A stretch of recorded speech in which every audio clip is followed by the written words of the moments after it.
working somewhere in agriculture. Thank God for that.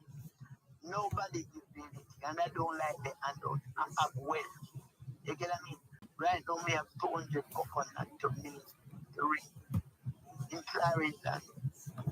Three Ellington and myself go school together, and I have a nephew that him and three Ellington and two first cousins. Right? I'm from the district of Smithville, Matthew, Clarendon.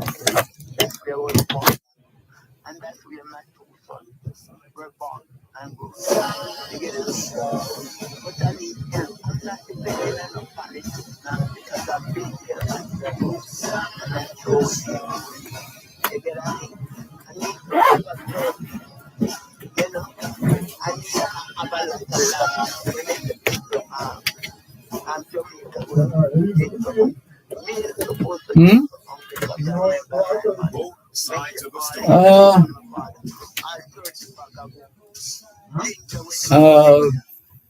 Soon tell you.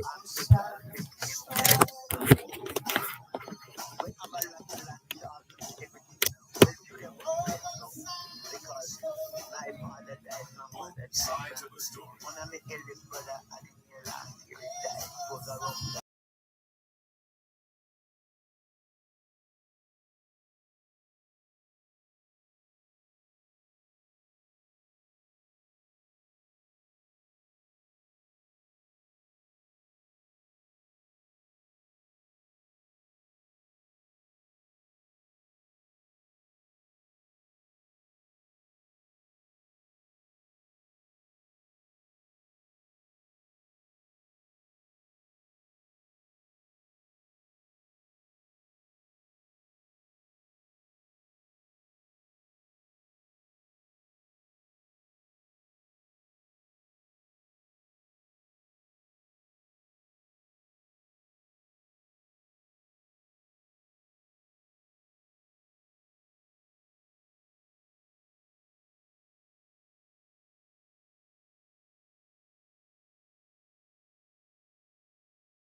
106 FM. Jerry Henry says, good afternoon, Mr. Dervan and listeners. Have a great afternoon. Same to you. Thank you very much for your message. Albert Stevens says, good afternoon, Dervan. Can you please send birthday wishes to my precious daughter, Tiffany, living in London, England? She's 12 years old, wishing good life and greetings coming from her dad, Montego Bay, Jamaica. Keep up the good work, Sir Malcolm. Thank you very much, Albert Stevens, for your kind words. Peter Barkley says, good afternoon, Mr. Dervan and everyone listening. Just wanted to say, as a Jamaican, how proud I am to be Jamaican. As a small nation, we accomplish great things. There's more after the break. You're listening to Pearl 106 FM. The time is now 2:30. I want to tell the farmers about the Digital Foundation. It not only helped me as a farmer, but it helped my entire community with farming. I want you to know that they have a new thing coming out called 20 for 20 for 20 grants. If you're a registered community organization with disabilities, schools, even farmers, you need to apply for the grant at the Digital Foundation.org. Both sides of the story.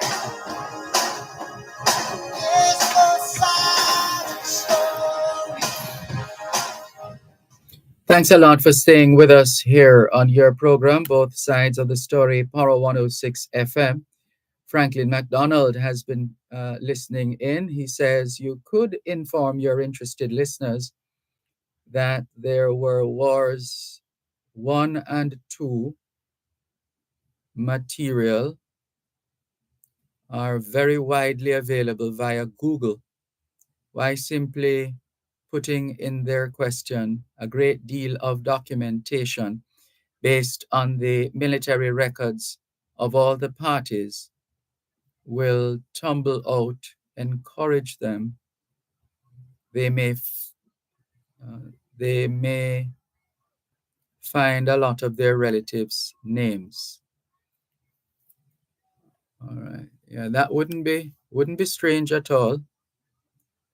Wouldn't be strange. Thank you very much for your message. And Mr. MacDonald says an interesting sidelight of the World Wars One and Two military records on Google is the fact that many of the servicemen who served in the Caribbean took photographs, and by various routes, they are now available on websites. Very interesting pictures of Portal Highway, or is it Highway? This thing is not accurate, you know.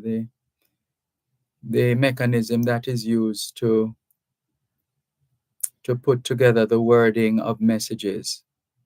Invariably, if you're not careful, you're reading everything else but what you're supposed to be reading. But then anyway, we're still trying to cope with it. So the message says an interesting sidelight. It could be sideline too. I don't know. An interesting sidelight of the World Wars One and Two military records on Google is the fact that many of the servicemen who served in the Caribbean took photographs, and by various routes, they're now available on websites. Very interesting pictures of Portal. I don't know if this should be Highway or it is Harway. Tree, Sandy, Bear, where the biggest American military base was Vernon Field.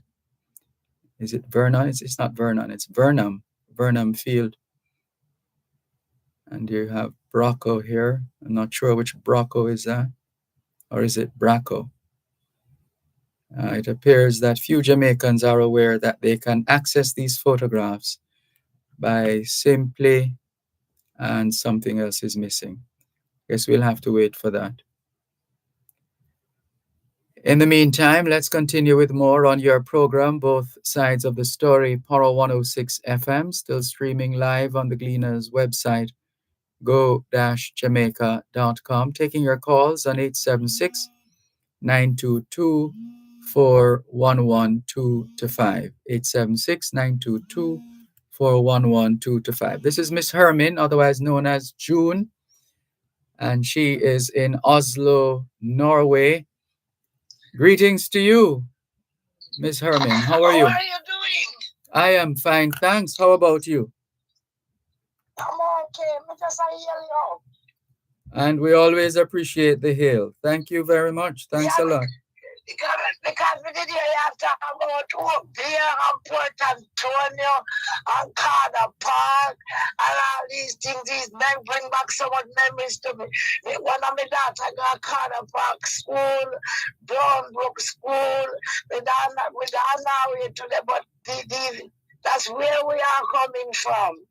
So they bring back memories to me. That's all I have to say. And you bring Take back it memories easy. for us too. Thank you for the call. Bye. Bye bye.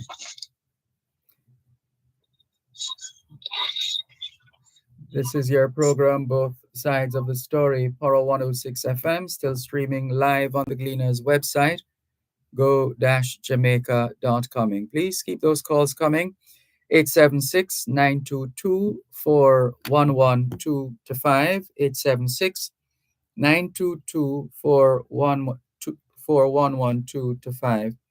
Text line same as the WhatsApp number, 876-365-3346 876-365-3346. Faye Weller says, good afternoon, Mr. Dervan and faithful listeners. Have a wonderful day. God bless us all. I'm here listening. So, who felt the earthquake? When was it? Yesterday? Well,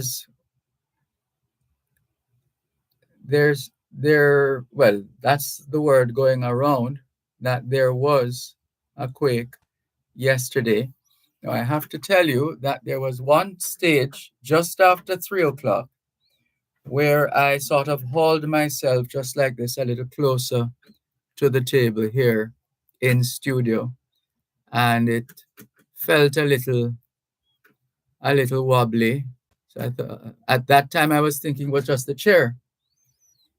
That's what I was thinking at the time, that this chair is. Yeah, I wasn't sure either, because I wasn't even hearing anybody asking about it or talking about it. So I don't know, but I think that it has gone public already. I think so. I see driver coming in on WhatsApp. Greetings, driver. Hello. Hello? Yes, Brother Dervan, how's everything? Giving thanks for life as usual. Did you feel anything yesterday? Did you feel an earthquake? I was up in Wisconsin yesterday. I'm not sure. Where was that earthquake? Jamaica. Oh, no, you realize? No, this is driver. Yeah, man, I know. There was an earthquake yesterday? Well, we didn't know that's what was happening. Okay. It was belatedly recognized. Okay, are we on air? Yes. Yes. Brother Dervan, I didn't want to go there, but there's a lot going, and I think this should give us pause in all of this mining and stuff that we're going at, bringing in all this heavy new machinery and this and that and stuff, because this concept of isostasis, it's more or less it's something I was looking into, and it deals with like nature. It naturally develops an equilibrium with everything, we're actually floating on the mantle of the earth, as we know, on different plates. Mm-hmm. And each landmass over time, I believe, accomplishes a state of balance, equilibrium, whatever, based on just that landmass and its geographical features. And I think, or from my research, that if you take away, you're actually reducing the mass and the balance and all that kind of stuff. It would take people who are more knowledgeable of this thing than me to really explain it. But I'm going off this whole thing. They were doing a whole bunch of fracking in Oklahoma and various states at one point. It is still continuing it, and Trump will definitely ramp it up again when he comes back. Fracking is that business of getting taking oil from the soil, so to speak. Yes, the shale. They removed this exactly, and they were replacing it with water. Oh. Those cavities that they created. Mm-hmm. And I remember one morning I pulled into Oklahoma, coming out of Texas into Oklahoma, and there was this dense fog. Visibility was less than, I'd say, probably 100 feet would be giving it a lot. That kind of visibility. There was a tornado watch, and then I heard on the weather band that there was also earthquakes going on. And later on, I found out, they were blaming it on all the fracking.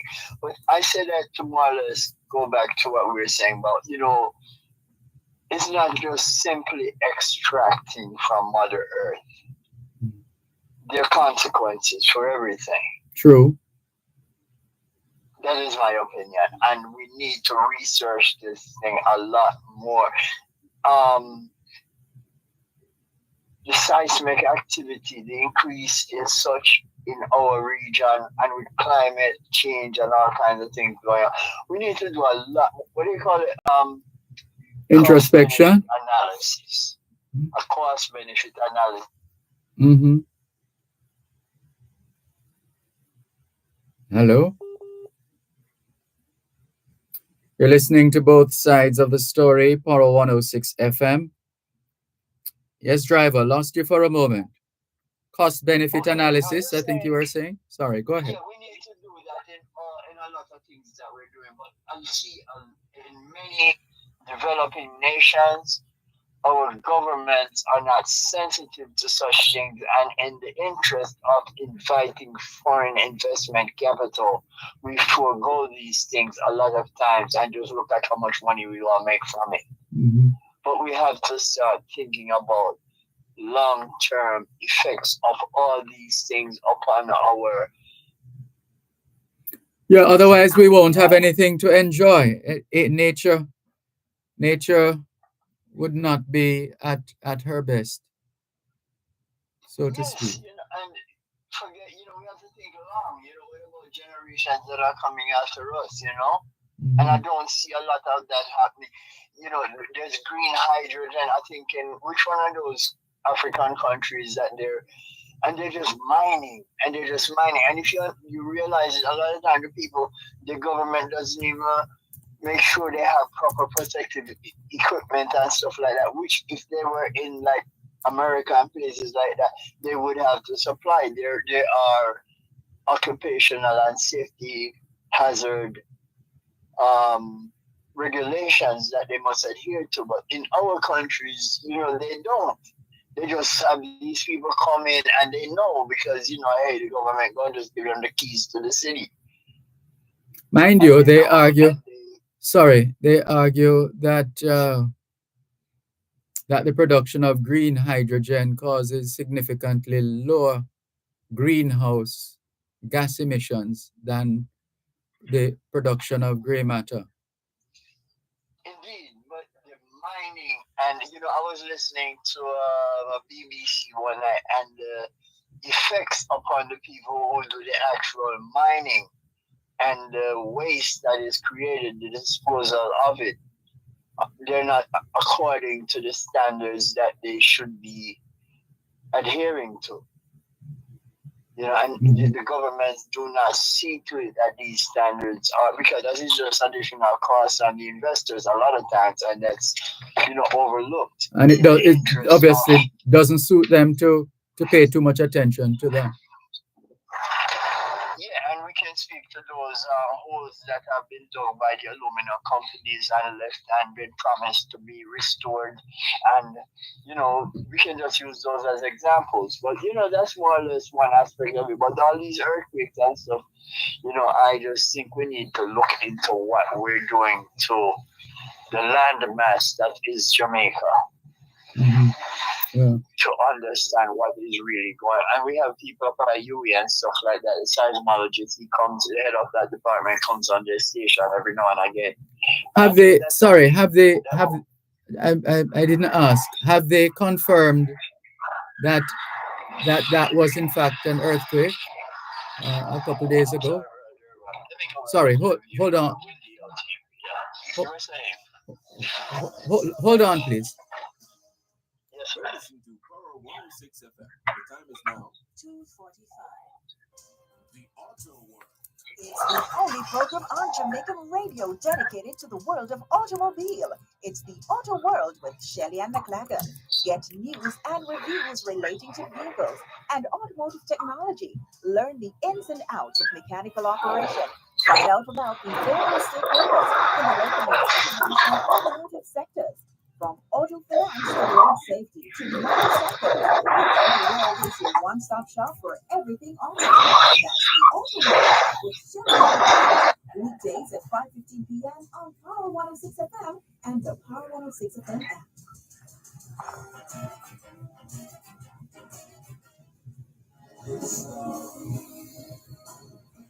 Nothing? You didn't say anything? Have you found anything? Okay. Sorry. Thanks for holding, driver. Yes, sir, Dervan. Yes, so I think we need to look, because we don't really have the luxury of many people. A lot of our leaders, they can, and the people at the top, they can just pick up and go. But the masses won't be able to run. It's the one country they have, and I think we need to be a little bit more attentive to it and, avoid the whole penny wise, pound foolish thing. You know what I mean? Mm-hmm. At what cost are you attaining these returns? Good question. And it's a question that we need to ask. And that's the whole cost benefit analysis thing. And then on the other side of it, if we step over to our religious teachings, we start seeing all these things occurring with such frequency. Storms, earthquakes. There's another thing. We should take heed. Look at ourselves and wonder, what is this indicating? But that's, for a lot of people, a far stretch. But on the scientific level, we need to really be more sensitive to our environment, the chemicals, the engineering, those two things. We have to we can't just treat it like a waste disposal. I know a lot of people, they don't care. They change their motor oil, they just throw it in the drain and they go, everything, And we need to just develop start, even in the schools, sensitizing our students and such, who will grow into adults, or maybe go home and tell their family, no, you can't, don't throw that gear, so don't this, and develop proper disposal, retrieval methods for waste, plastics, etc., etc. We're just a way behind, Brother Dervan, Too much things not being attended. And you see, when all the clogging up all the gullies and this, and we just need policies to more environmentally sensitive policies at this time. Mm-hmm. We're in the 21st century, and a lot of our leaders, they act as if these things are of no significance. And things to be considered until there are times when gully flood and this and that and stuff, and you hear everybody, they're getting garbage trucks and this and that. But we just need to be more sensitive about that. That's true. The thing I call about really is this, Brother Dervan. You remember right after burial, I told you what was going to happen, right? As far as what we're seeing I now, remember it vividly. shortages. Vividly. Yes. Mhm. A lot of people think I just call the station just to chat and this and that and stuff. And I know you're not among them. Mhm. And it's not any glorification or anything like that I'm seeking. I'm just saying that as I do, everyone can avail themselves of the information out there and be able to, make inferences on what is to come from what is happening. No, it's easy, Mhm. but people just shut off their brain, and a lot of them they into escapism and they don't want to deal with, they just into their own. But Cocoon. I think, yes, if we're more interested in our lives, our world, information. Right there, that little phone, everybody have one in their hand, brother Dervan. Some 2, 3, 4. Who was it? Roger Clark said you can pick out that card yourself. Yes, I think phone culture is even more pronounced in Jamaica than it is here, as I see it. Mhm. And with all of this, no one is really keeping abreast of what is going on. Mhm. I'm not saying I know everything, but if I'm able to look down the road and see it, how come my brothers and sisters are prefer to be in such darkness, being led by colors and horn and bell and things, and Mhm. Yeah. no, and it's not just Jamaica, brother Dervan. I want to take it to another level with this whole thing with the Jamaica Agricultural Society. Right in the middle of everything right now, they are trying to, have a coup. Basically, yeah, coup d'etat to remove Leonard Fulton. I don't know the man personally, but listening to him on the radio, he has afforded me more information on things agricultural than anybody else that I hear or I think is available right now to educate me and the nation. But here Yeah. come these people, and what I want to do is take it to another level and show this is what happened. We were great.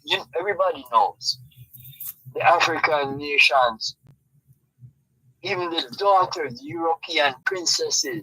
Dr. Ben, an Egyptologist who used to be on a radio station in New York, and he said when these princesses would come to Egypt and Africa and see the Nubian princesses, they envied their beauty.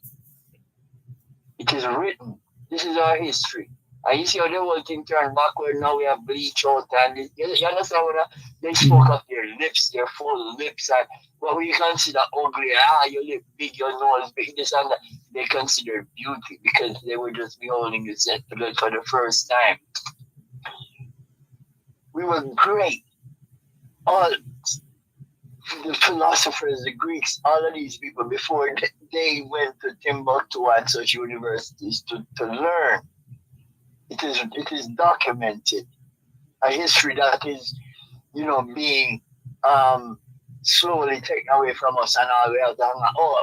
When we did in that slavery. We go back way beyond that, but that is where they want us to start. That Eleanor Roosevelt, who is, yes, there's a lot of good to her, but I didn't even, what you just read with her question in 1941, she gonna ask the black man if black people can fly. It shows you how daft these people were at that time, because 1941 is not that far away in the annals of time. But that is how, you understand? And Yeah, because that's what happens when people, in their minds, put you in a box and expect you to and it's stay not there. gone. It's not gone, brother Dervan. I was at World Championships 2 years ago. Right now, because I was our relay team, but unfortunately the US took us out, the ladies. Mhm. And I said, who are gonna spin? I was in like the first row, I think number 3 my seat was. And from seats 1 and 2, the occupants came. One of them, this big white ant. Did you buy that seat? At the top of his light, at the top of his voice. Yeah. And I just pointed to my earbuds, as if, I was on a call or something and ignored them, Mm. In this time, and that's why when people hug up Donald Trump and this and that and stuff, people, we're not that far from, if we are. I drove to Milwaukee last night because I was up in Sheboygan, Wisconsin. I delivered Monday and then I reset. I ran out of time, so I had to take 34 hours to get a net set of time and came down. And every exit, there was a regular police car and one other big black Secret Service SUV. Mm-hmm. Milwaukee is 40% black. Did anybody try to shoot or anything like that? But I don't know. But I know, I can't say exactly why. But there is something coming down from way back why we need to be held in check. And what has been the fall of the African empires was the same thing we see happening at Jamaica Agricultural Society. This is exactly how it works. Get some little people who are in the school in the corner that they want them to be in and push them to displace the great leaders. Mm. Well, that is how it works, my people. Well, those who know better should just insist. But that's the thing, brother Dervan. You see anybody resisting or insisting or anything like that in Jamaica? Doing as they please. Or in the black world, for that matter, all of the black countries with all the riches, and we're at the bottom. You know how many of them kids you see out there right now? A clean car glass, a scam, a kill them one another, and engaging in all this petty stuff down at the earth. If given the opportunity, could become, would blow your mind. Mm-hmm. But even among our people, we have those who fight for leadership and are not engaged in uplifting our people. They just go in there and they scrape for themselves. They send their kids to school all over in Europe and USA and stuff like that. Have a bunch car, show off them well. And that is the most they can aspire to, because nothing inside of them. There's no culture, no patriotism. Mm-hmm. They're just greedy, small-minded people who the most they can acquire is earthly riches. They're not interested in bringing their nations, making their people all that they could be. I was looking at it, because the whole thing I tell you about us Jamaicans, and it is evident we're teaching the black world how to be black, which is why to this day you say Jamaican in any African nation, any black nation, and you have currency. Mm-hmm. Even though it's waning. That's true. Because we're riding on the backs of the greats that came before us. Hugh Shearer, Michael Manley. In 1968, it's a human right. I don't remember the exact bill that was passed in the UN. And Jamaica, Hugh Shearer as foreign minister under Bustamante and then prime minister. 1968, the United Nations recognized, I don't remember the bill exactly, but it is in seeing all of that, they saw what Jamaica was coming up to be. And then Manley came after Shearer and took it to another level. And that's why it was necessary to break our legs, to break us down, get leaders who would take us down this path that we're going now. And both administrations, because neither one has been able to lift us back anywhere near we were. We have been on a decline since then, Brother Dervan. And I can tell you because I have lived it. I've seen it with my own eyes. Mm-hmm. and nobody cares, and we don't have no better barrel, no better hair. Is that how it goes? No better No hearing, no matter better. which one you, Yes. no matter which one you elect, Mhm. no one is capable, or I think even they're not even aware of it Mhm. to lift us, to bring us back to you know. Mhm. They just okay, we're gonna keep them right here. Our education is I can't even tell you.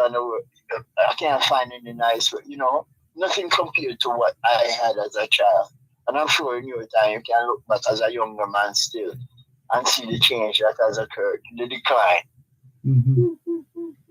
So where they want us to decline to, where they want us to go, what are we to be? Mhm. While the rest of the world moves on, everybody, scientists and AI and this and that, and we just, and why, brother, we get, I know, okay, you have the time from me and I'll do it. I might have told you before. I remember one time, a few Hold, years well back. hold on a moment. One moment. Okay. Contractors, developers, and small builders. Contact Coast to Coast Group of Companies for high quality concrete products. The time by Coast to Coast Group of Companies is Real Time. Power 106 FM, the digital sound, Coming reaching through. you in your days. Listen to us on 106.1 to 106.9 on the Mhm. FM band. You can also listen to us on the Power 106 FM app, which you can download on the Google Play Store or the Normally, App Store. You can tune in on your mobile phone. normally I try to be in a comfortable place, right, when I'm doing this kind of thing, because just not wanting to make any mistakes. I yeah. understand. All right, because I'm going to be probably here till about 4:30 this morning. Wow. But let me talk to accounts because I know they want it. They're processing us now, so I know how they are. So let me speak to them if we can do it probably after the show. They may have some problems based on the fact that they're processing everybody now. But I'll let you. Only program on Jamaica radio dedicated to the world of automobile. It's the Auto World with Shelly and McLagan. Get news and reviews relating to vehicles and automotive technology. Learn the ins and outs of mechanical operation. Find out about the various stakeholders in the local and international automotive sectors. From auto finance to road safety to motorcycles, the Auto World is your one-stop shop for everything auto. That's the Auto World with Shelly and McLagan. Weekdays at 5:15 p.m. on Power 106 FM and the Power 106 FM app.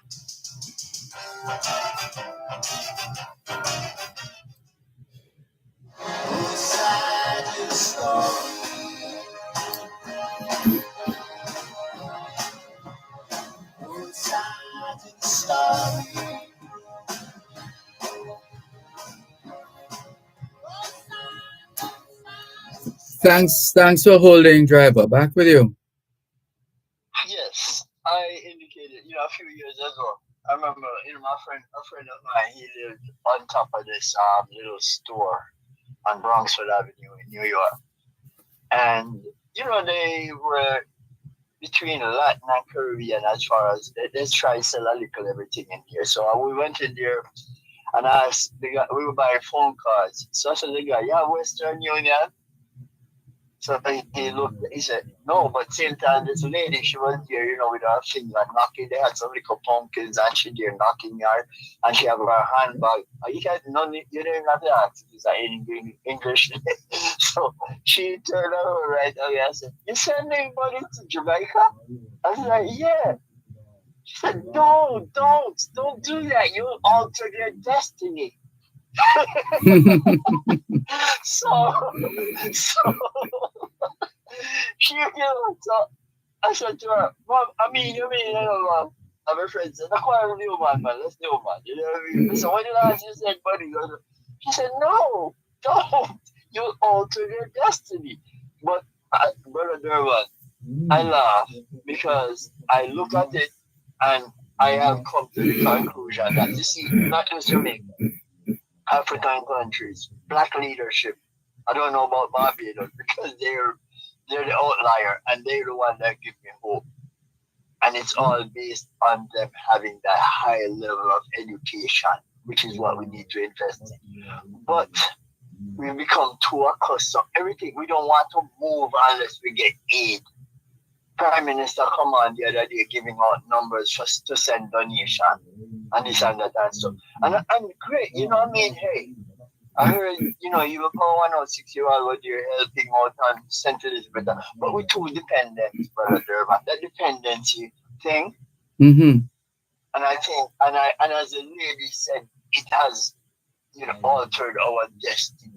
Yes. We're not as inclined to tough self, turn hand, make fashion. True. We often speak of Singapore, which is a completely different thing, but they decided to make certain changes to their society and to especially keep the people in leadership honest. Mm-hmm. Ours, it's just a feeding tree, and the people they don't even have any shame. They just take. Man, Brother Dervan, our leaders have functioned more to hold us down than to lift us up in post 1980. Yes, Mm-hmm. that's what it is. And vex with me, you know, as a leader, when I talk any particular party, I just think we have, however, the selection process is for leaders, we're not getting people with imagination, innovative people who can rise above. As Henry Kissinger once said, I don't remember how the ratio he gave. There are good politicians, you know, but they're so few in numbers. And by that mere fact, they're ineffective in their ability to really bring about the changes that are needed for a nation. Too many in there are in it for the money and everything else but our upliftment. And the proof is in the pudding, or the lack thereof, which we're eating or don't have to eat right now. And it will just continue like that on a decline because they have no limit. It's a curse that is upon them. The curse of not being able to be satisfied. Always wanting more, more, more, more. And being satisfied to just drive past the little picnic with the mouth corner, white on the corner, and scrape up those, you know, all we can come up with is to lock up and all that, which, you know, is necessary because we made things get so bad now that you need that. Mm-hmm. But let's start fixing it, my people, because if, you know, as your poem that you read so often, start where you stand, start where we stand. Mm-hmm. But there's no will. And I go back to the same thing I said again in decision making, the elements, will, reason, and intellect. And that is where we just can't get it right. Mm-hmm. All To right. put Jamaica first. We squander so much resources, Brother Dervan, you know? Mm-hmm. And it's just like times like this when we blow up with rock, we realize what's underneath, you know what I mean, are not there. And everybody scream out, Lord, look at Jamaica. Mm-hmm. Other times, hey, Jamaica boast, you walk up and down and chronics I sing smile and you know what I mean? Mm-hmm. But my whole lament is to bring attention to the fact that we need people to lead. And I'm speaking to those who would aspire, as Obama said, have the audacity to lead, who want, don't just, and you won't listen to my words because it's a feeding trough and you're going at it with your sharp elbows, like you're using right now to take Brother Fulton out of the thing. Which one of you can carry water boat? Which one of you can stand and represent agriculture in Jamaica with the knowledge and all that he brings to the table right now? Mm-hmm. Yet you're all conspiring to take him out. To what end? for who's good, for the nation's good. No, a little silly interest, small-minded people. And as I indicated, that speaks to what has been happening to us as a nation. You don't have the best people. They have all their tricks and stuff off the trade to make sure they and their cronies are the ones who occupy these, who have the first string. And that is all they're interested in, the first string. Mm-hmm. No one is going in there saying, I have a better education plan than you. I have a better environmental plan than you. No. Everybody want both, and they show you the picture of how many people are present. And yet still they all got these raises, because a lot of our people, and like you said, Brother Dervan, integrity is what you do when nobody is looking. A lot of our people in high places will be quite content to sit at their house and collect them check if they don't have to go to work. No integrity. They run up, take up leadership and this and that and stuff, but there's no will to really uplift the nation. Mm-hmm. And in both parties, you need to develop that. You need to put Jamaica first. Those who aspire to lead, you need to put Jamaica first. You have money already. You have all of them things already. Few don't, but you can acquire it. You don't have to rob with it. Mm-hmm. Think that money you're taking could have gone and towards educating a child, towards helping a patient in the hospital, providing a bed. They're not care about them things, brother. This is what scares me about these people. Mm-hmm. They don't have no hope. They just don't have something. Something is missing in them. No humanity. And I say this without take back no chat, because evidence is what we see in our nation as it is right now. But then with your outriders and them big car and this and that can drive through and see the suffering all around them and not be moved to say, oh boy, I'm going to come to Parliament tomorrow, oh, this a change, No. Because the people accept it, and until the people take to the road like they are in Kenya and places like that. And we so docile, it's like, and that is what scares me. Our people just sit back and take it. Because you can call this, I want to send me $100, send me, going back to that. And that is what is wrong. If we didn't have any choice, we will be moved to demand change. Mm-hmm. But, and then diaspora and officer not about this. Just send your money. No, you're not trying. Yeah. When you step up from it, you can see it a little bit brighter. True. And I'm not going to pretend that, hey, it has been that. But I was always one that was sensitive to my brethren and sisters around me. Mm-hmm. I never got, okay, me have, and you will not have. So, I was always aware of who didn't have. Mm-hmm. Whenever I go to places, recently I was in Jamaica and I was in a situation where, you have the society people here and like their drivers and all those people sitting on the side over there. And, I'm just looking at the difference and how, ignorant they are of these people. And one particular person that I ran into, it was at a funeral. And one person I ran into was a person that used to work with me a while back. And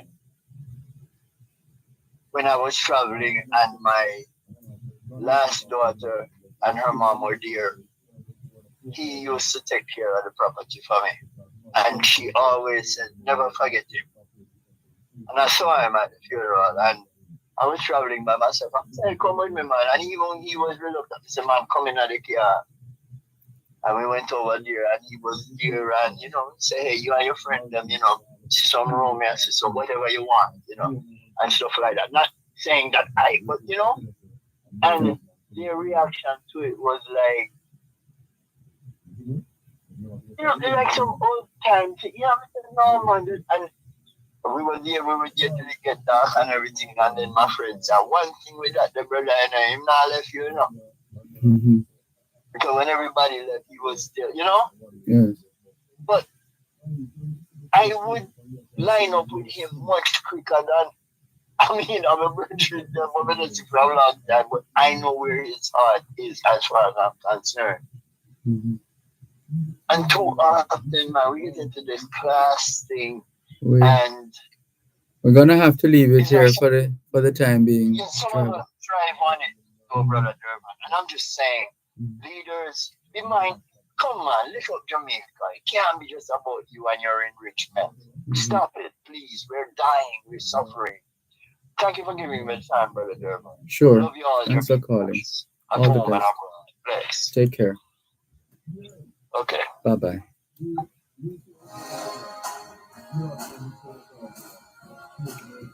You're listening to Power 106 FM. The time is now 3:15. Power 106 FM, the digital sound, and now reaching you in more ways.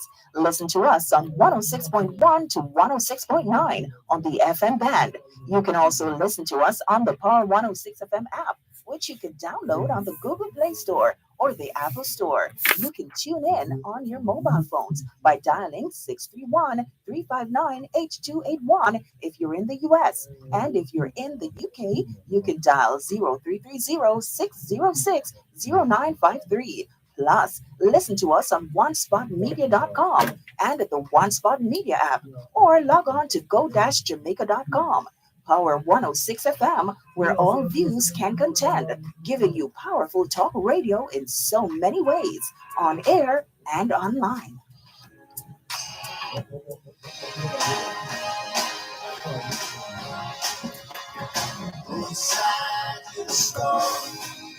both sides of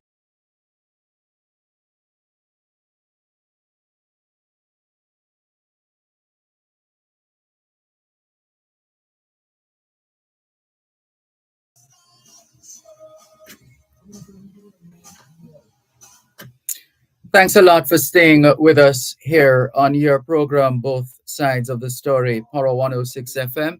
Still streaming live on the Gleaners website, go-jamaica.com, live on your smart devices all over the world. Hello to Renee Beckles. This one says, hi, Big Mike, like your songs. Me and my mom, keep up the great work. Holla from me, Renee Beckles and Annette Beckles in 44A Trumacock Road, Laventille. This sounds like somewhere in Haiti. Maybe it is. Could check it. 44A Trumacock Road, Laventille. Looks like a French place name. Thank you. Thank you very much for your message. And we're still taking your calls on 876-922-4112-5. 876-922-4112-5. The text line, same as the WhatsApp number, 876-365-3346. 876-365-3346. Cuban in Georgia says, so then, Sir Malcolm, if your answer is yes, we're calling on the grown to give immediate attention to the people of his state and the crisis they are facing because of his leadership as King of Jamaica by law under the Constitution of Jamaica. And also, let's go around here. Here's another message with a link minor earthquake felt in Jamaica. Let's see if it's the same one. I think it's the same one we were talking about. It is. And let's see the information. Minor earthquake felt in Jamaica. And this story published yesterday, Tuesday, the 16th of July. And this was at 6:48 p.m. The earthquake unit at the University of the West Indies, Mona, says a minor earthquake of preliminary magnitude 3.7 was felt in Jamaica about 5:46 p.m. Tuesday. I'm not so sure about these dates and times, but we'll double check. We will double check. All right. And we continue. Let's see who else is messaging us here on both sides of the story. And Angie says, this is in today's Gleaner. So the story of the minor earthquake felt in Jamaica is in today's Gleaner. So you can go ahead and take a look or download. Let's see who else. Ras Asta Black is online as well. And let's go up the line. Rohan Johnson of Atlas Ocho Rios says, is little Talia Johnson and Rohan Johnson, she says. And endorsing all the listeners in the diaspora. Big up yourself, Sir Malcolm, she says. And here comes Franklin McDonald with another link. And here's what we have. Your caller, the American driver, is obviously unaware of extent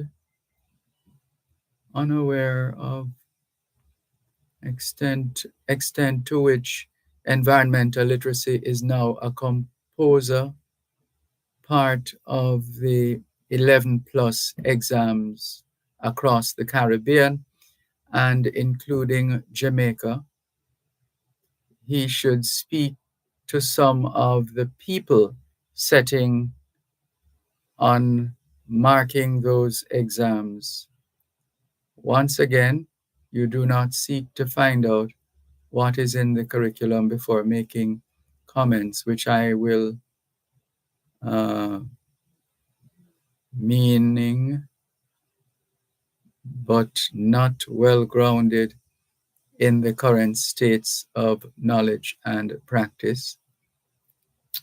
And another message, but Dervan, here is a real challenge. Why don't you Google the curriculum and read the particular parts of your skeptical color?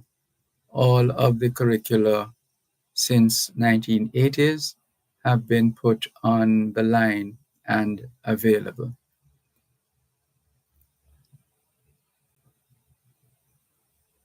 Horace, otherwise known as Spider, says, good afternoon, Mr. Malcolm. When I heard the news yesterday about how much damage was caused by the hurricane and how much money it's going to cost to fix back the country, all now I can't believe it is the same set of people who could not put the correct figures on the scoreboard for over 3 weeks. The official scorer had to keep sending back the books for the correct figure. This was very fast, says Horace, otherwise known as Spider. Driver in America says, that's Trinidad, Brother Dervan. Trinidad. Okay. Neville, otherwise known as Salah, says, Dervan, seems like you're afraid of Driver. Why? You're giving him so much time. Nearly an hour he's on, not wanting to stop. Giving one person so much time is boring. Thank you for your message, Neville, otherwise known as Salah.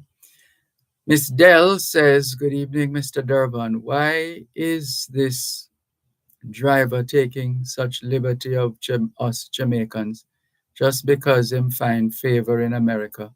Him soon can't take the call and come back to strain our health system, as so many do as they get older. So we're not helping each other around the world in terms of disaster.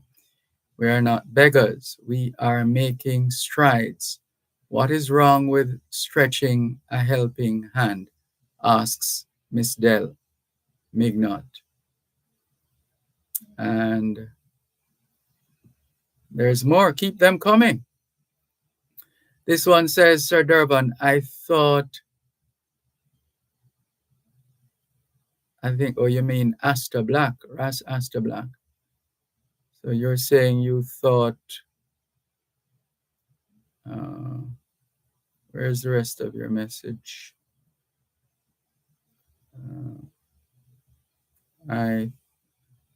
Right, Sir Dervan, I thought Ras Asta Black was, well, I won't read that part of it. Hail up, Ras. Will you be a candidate in the general election? I will vote for you if you are a candidate for the PNP, says this fan of Ras Asta Black. Hope you got that. Thank you for your message. Still taking your calls on 876-922-4112-5, 876-922-4112-5. And the text line, same as the WhatsApp number, 876-365-3346. And, before Renee, Carl Whittingham says, good afternoon, everyone. Bless up, Mr. Malcolm, to you too. Renee Beckley says, Trinidad has a city of that name from the woman whose last name is similar to mine. And Inez Ayona Campbell says, good afternoon, Mr. Dervan, viewers and listeners, good afternoon. And yes, I did take note of the fact that this listener is Renee Beckles as opposed to Renee Beckley. Yeah, I saw that. Thank you very much. And let's keep it going. 876-922-4112-5. From Mike Montgomery, he says, good afternoon, teacher, to you and your listeners. I'm here home watching you live on Facebook. I want you to big up I think this is your son Donovan, whose birthday was yesterday. Thank you. Keep safe. Hope he heard it.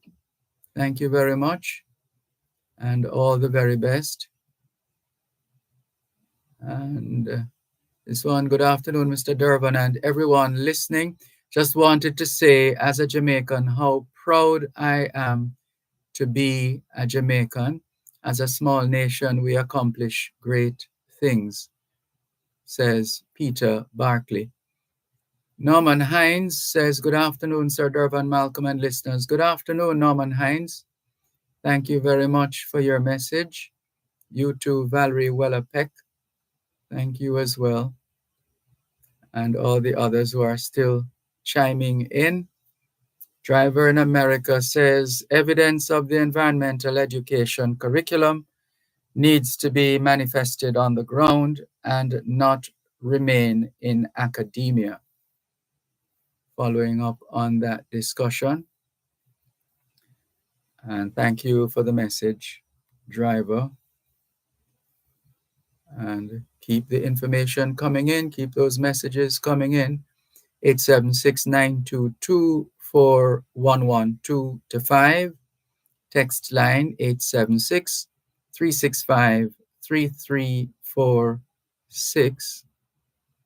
And looking forward to your continued participation After all, it is your program, both sides of the story, Power 106 FM. Hello, good afternoon. Thanks for calling.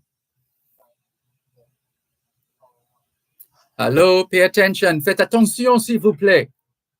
Pay attention, please. Good afternoon. We need to take a break. You came right on top of the break, so we have to take that break now.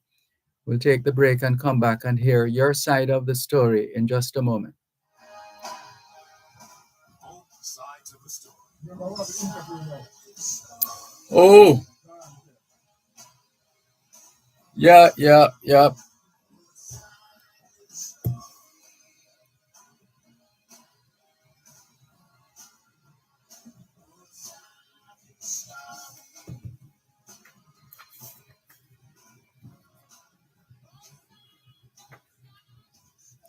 Both sides of the story.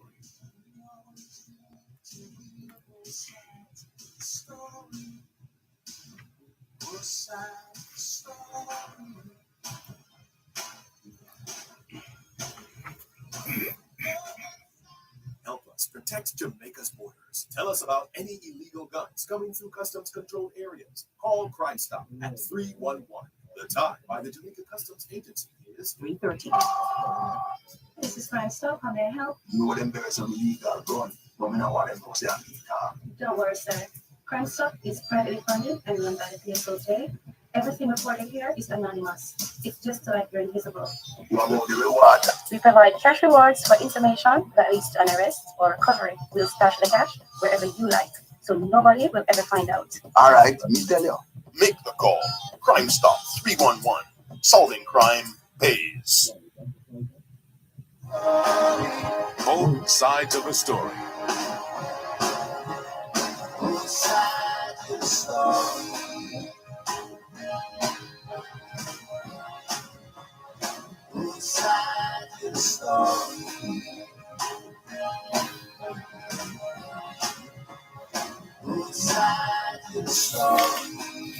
Both sides of the story. Which two? Dr. Brown and Dr. Florida. Dr. Florida and Dr. Florida. Dr.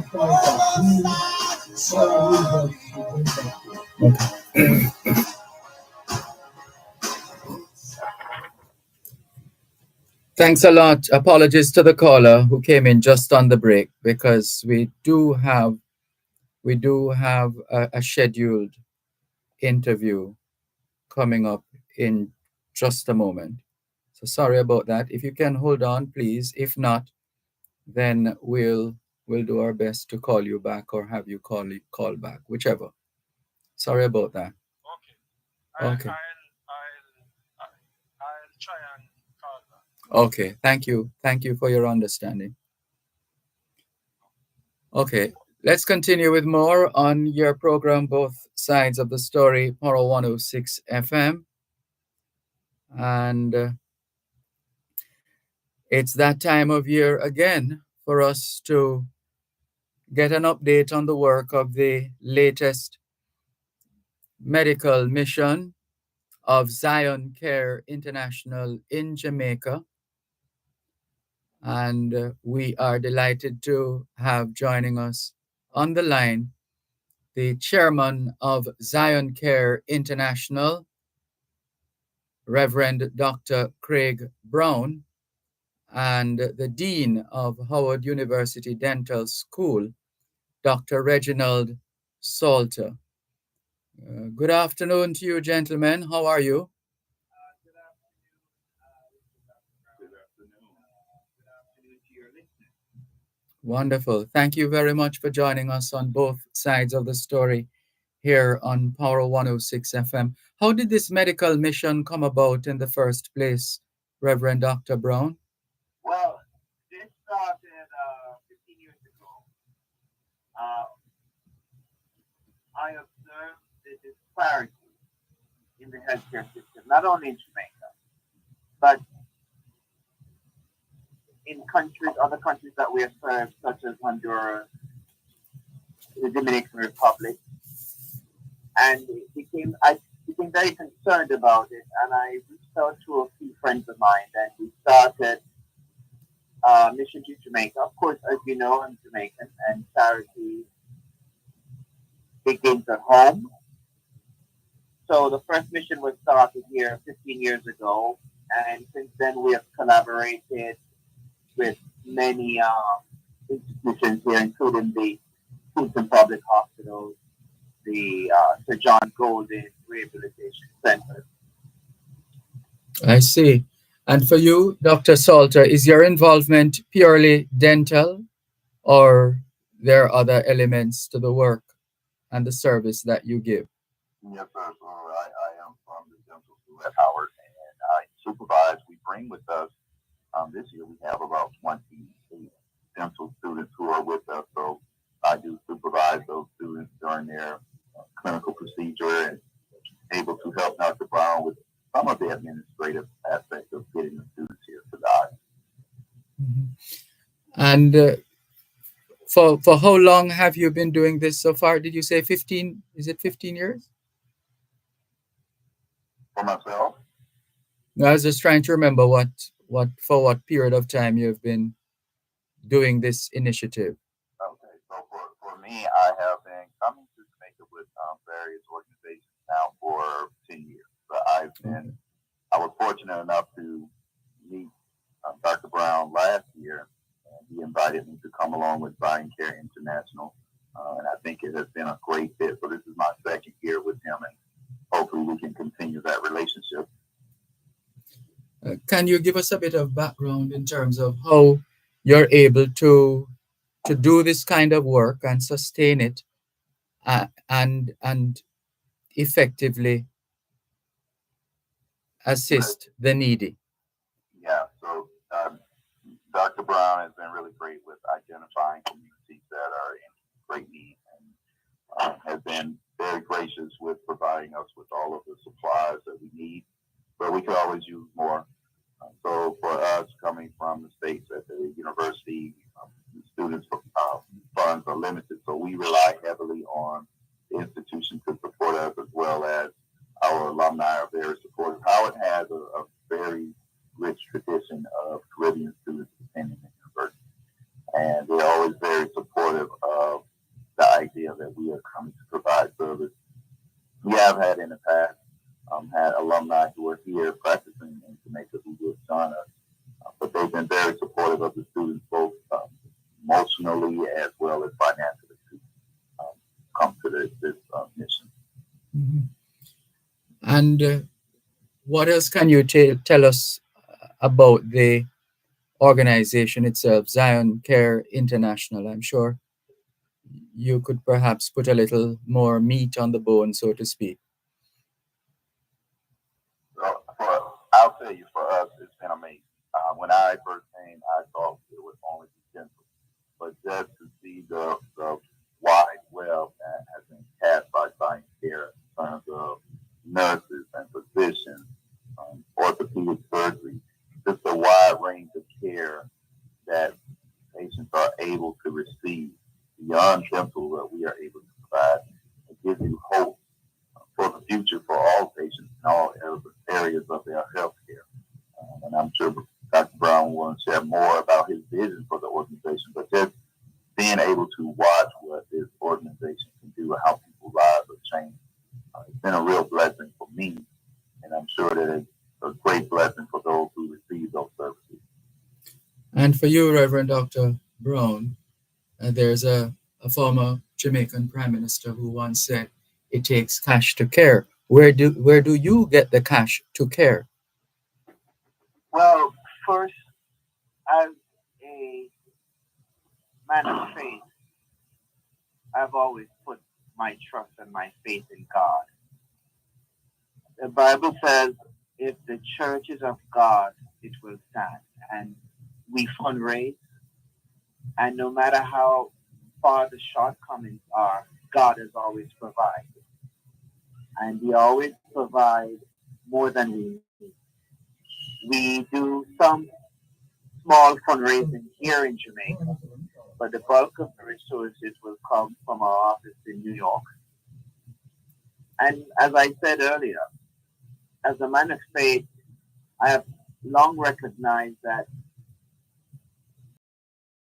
the physical, a mental, and a psychological need. And we in the church have to seek to develop ways to address those because we're concerned not only with the spiritual, or should not only be concerned with the spiritual, but the whole body itself.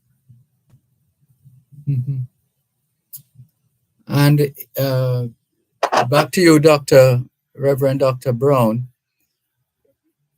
I see some dates. What's the schedule looking like for the rest of your tour of duty, so to speak? Well, we started on Monday, the 15th, and we end on the 21st of July. We are serving the area of Moreland Hill in Westmoreland, and we travel with a fully stocked pharmacy. And I'm urging the residents to come out and see our physicians and get their prescription filled free of cost, at no cost to them. And I want to have brought down. Sorry, we missed what you said at want to. I want to. What came after that? I'm sorry. I want to urge the residents of Moreland Hill in Westmoreland and surrounding communities to come out because we have a fully stocked pharmacy that we have brought with us. And those medications that we have brought, we have worked in collaboration with the Ministry of Health as it relates to all the major illnesses occurring in Jamaica. So those with high blood pressure, sugar, we have enormous amount of medication. So if they come to the clinic and by our doctors, they could receive as much as up to 6 months of supply. Okay. And so the team will not just be popping in and popping out. Looks like the team will be hanging around for a while longer. Yes, we are. I enjoy serving the poor. There is no greater honor than to serve the poor and to serve them in a dignified way. Yes. To lift their spirit, not only spiritually, but physically. And the residents have been coming out and receiving what God has provided for them. And I am very happy and elated to meet people I would not necessarily come across, the goat farmer, the pig farmer. It's been a really eye-opening experience. As you know, I'm Jamaican, and I really love to lift up my people. Yes. Are you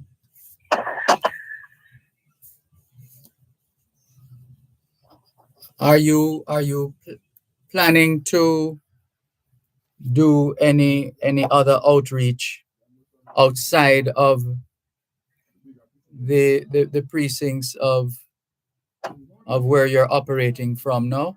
Sure. So we work very closely with Mr. John Golden, or many people may know that Mona Rehab Center. We have been doing that for over 4 or 5 years now. Mm-hmm. And I just happen to have with me Dr. Matthew Bartel, the chairman for rehabilitation for Montefiore Hospital. Montefiore has worked very closely with Mr. John Golden Center. In July here, we have equipment that is going to be delivered to Sir John Golden, valued at close to 100,000 US.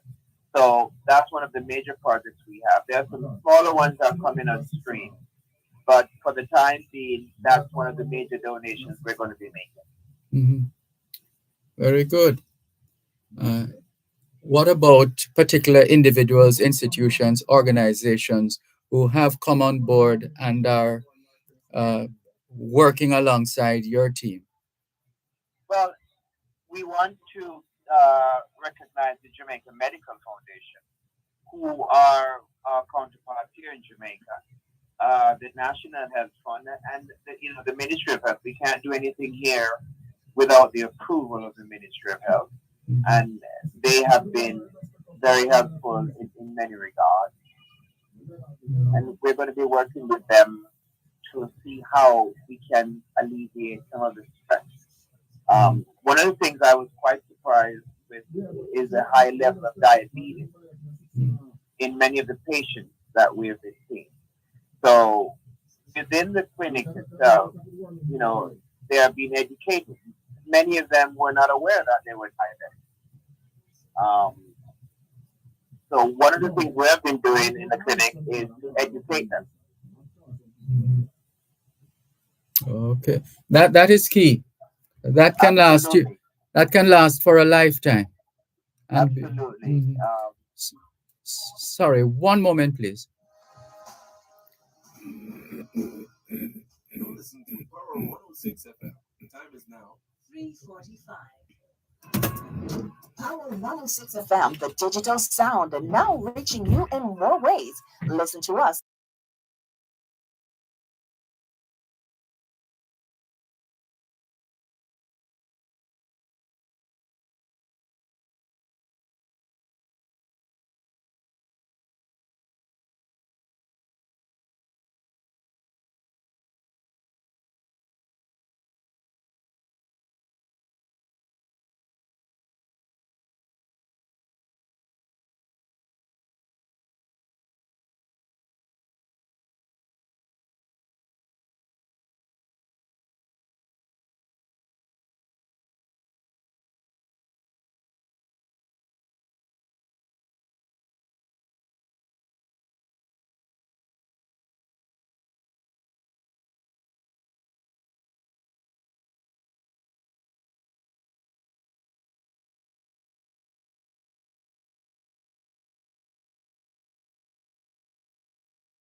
Thanks a lot for staying with us here on your program, Both Sides of the Story, Power 106 FM.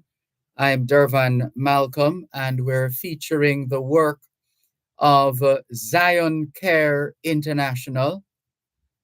And it's a non-profit organization founded by Reverend Dr. Craig Brown in 2010. And there's very good support from the Dean of the Howard University Dental School, Dr. Reginald Salter, who is playing his part as well in this mission. And we want to just make sure we get in some other questions and an understanding of how the organization functions and to get an insight into the nature and extent of the work that has been done or is being done as we speak. So, gentlemen, are there any other areas of information that you would like to share with our listeners right now as we get ready to wrap this segment? Well, I just Well, want to say, look, go ahead, Reggie. Dr. Salter, go ahead, please. yes. Okay, well, first of all, I do want to say I'm not the dean of our company. I'm the director of student activities for our team. Sorry, director of? Student activities, yes, sir. Okay. Yes, sir. But our team does support this endeavor. But we're out in West Moreland for the rest of this week, for the remainder of this week. So if there are listeners out there who are close to that area and who need treatment, we will be happy to see the citizens of Jamaica who could come out, especially the children who are in need of dental care. We will be there waiting for them. Okay. And for you, Reverend Dr. Craig Brown? Well, I want to thank the people who have come out to receive the service. We're there to serve. And I would just urge corporate Jamaica to get involved in programs of this nature. It's quite easier to treat diabetes than to treat a patient that, get a stroke from not knowing that they were diabetic. So I think we have to rev up testing of people to identify who's diabetic and who's not, because I was quite surprised at the level of the patients we saw, how many of them were diabetic and were not aware that they were diabetic. I think we need a national program to really sort that out, because it's really inexpensive when you compare a person just treating diabetes to someone who was got a stroke or something of the sort. And for those who would like more information going forward, maybe they'd like to get in touch or stay in touch. They can go to our website,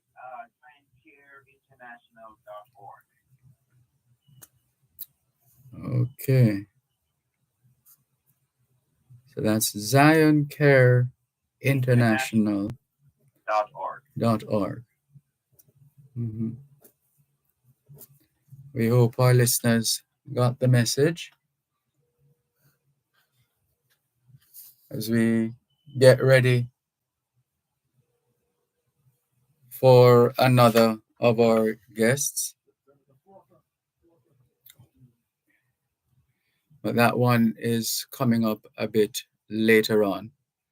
But in the meantime, we continue with more on your program, Both Sides of the Story, Power 106 FM, still streaming live on the Gleaners website, go-jamaica.com, live on your smart devices all over the world.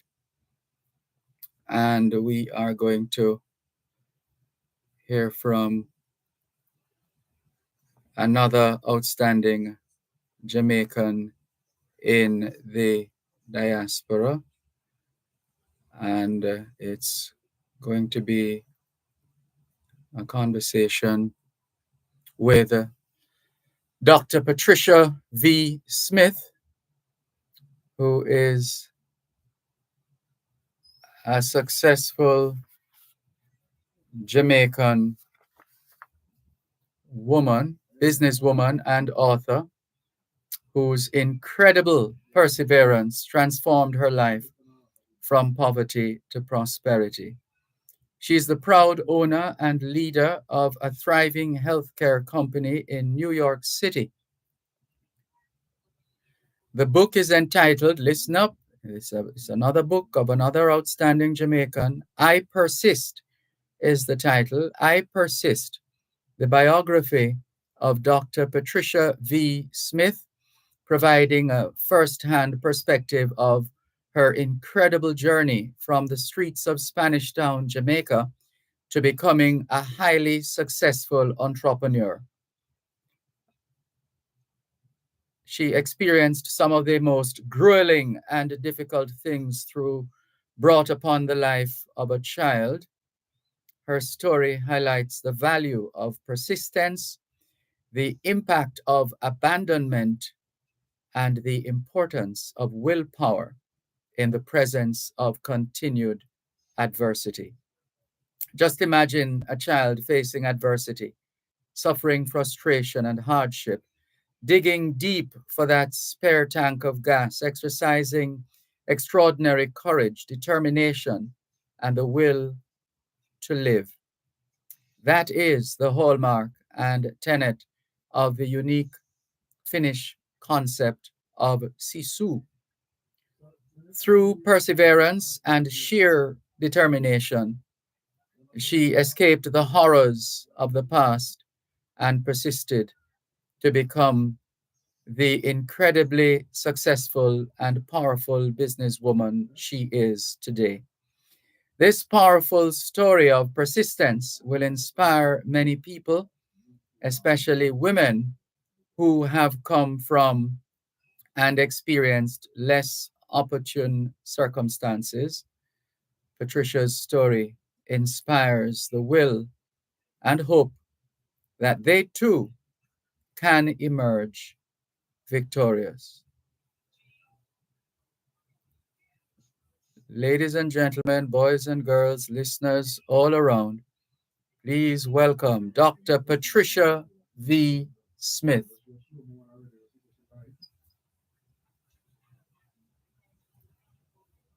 All right, we're gonna try to connect.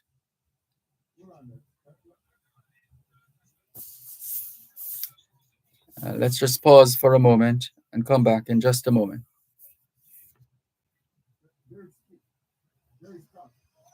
Mhm. No, he is.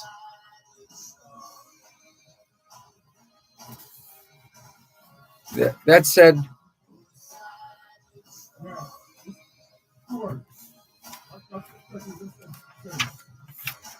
four. Yeah, the other one was after four. This one now is no. Yeah, this is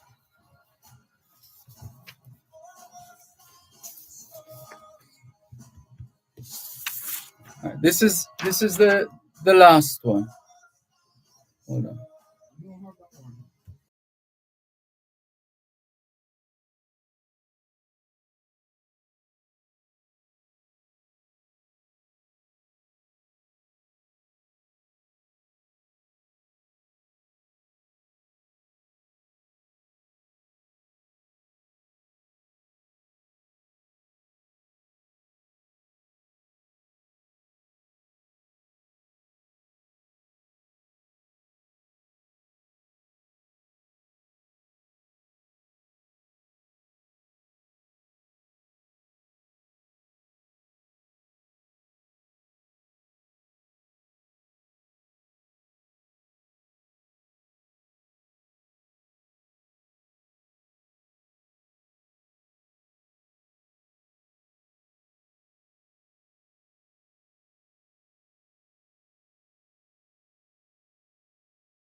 Okay.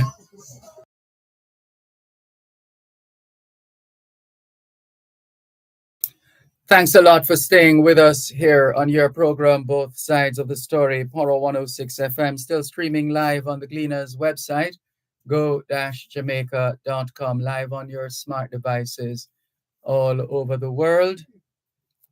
And we are standing by for our next guest. And please bear with us. Thank you to our guests so far. Thank you very much. And your our listeners from all over the world, thank you for participating in this edition of Both Sides of the Story, Paro 106 FM. So we have a bit of ground to cover, and we thank you for your indulgence. So we gave you a bit of introduction so that, okay, so that as we shared a while ago, some background information on Dr. Patricia V. Smith, a successful Jamaican businesswoman and author, as we said, whose incredible perseverance transformed her life from poverty to prosperity. She is the proud owner and leader of a thriving healthcare company in New York City. I Persist is the title of her book, her biography, and she is Dr. Patricia V. Smith. Dr. Smith, we are going to have you join us live in just a moment, but we need to take a break here on both sides of the story, Power 106 FM. More in a moment. At Wellington Dental, they offer cleaning, filling, whitening, and other services for the entire family. The time by Wellington Dental is 4 o'clock. Power 106 FM, the digital sound, and now reaching you in more ways. Listen to us on 106.1 to 106.9 on the FM band. You can also listen to us on the Power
understand that my mother is born in January, and I try to connect with her. I said, okay, since our relationship is lost, let me try and connect the grandkids. And up to January, I tried connecting with my mother in particular because I still miss her. And she just stay away. So, how have you been able to move on, or have you move on with your life without being weighed down, seemingly weighed down by with the weight of regret and related matters? Dervan, I sought counseling at a very early age because, as you say, I was so weighted down by this experience. To this day, I get counseling. It's not one of those things that roll off your back. Even with my success, I still have a life coach. I see. And how have you been able to create, to continue being creative, thoughtful, productive, again, without feeling as if other things are weighing you down? Okay. You know, sometimes you say something negative to a person, as one would say, you take lemons and turn it into lemonade. Yes. When I was growing up, people always say to me, you'll never be nothing. You're not going to amount to anything. And that is because they knew that I had no parents. So you just left to the mercy of God. Mm. And I took those statements and said, okay, I'm going to show you. Mm-hmm. And that was what motivated me with those words in the back of my head. You're not going to be anything. You'll never amount to anything. Mm-hmm. Okay, I'm going to show you that I'm going to be somebody. Mm-hmm. And that was what kept me motivated. And what was the force that sort of lifted you up, held your hand and lifted you up? I would continue to say those words, those negative words, put down, making me feel like I was nobody.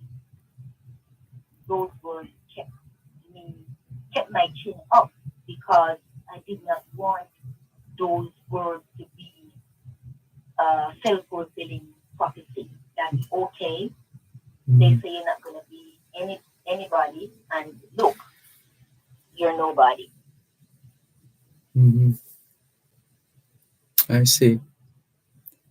What has the response been like to your publication, which is still yet to go fully public in terms of touring and so on? Well, I've had a couple of bestseller. Oh. Yeah, we have bestseller. If you go on Amazon, it's one of the bestsellers in a couple of categories. Mm-hmm. And people are inspired by it. You know, when people ask the same questions you're asking, like, how did you overcome this? Mm-hmm. How did you manage? Most people with that past and that kind of background is they don't really advance because the weight of that background keeps them down. So people constantly look to me for inspiration and encouragement because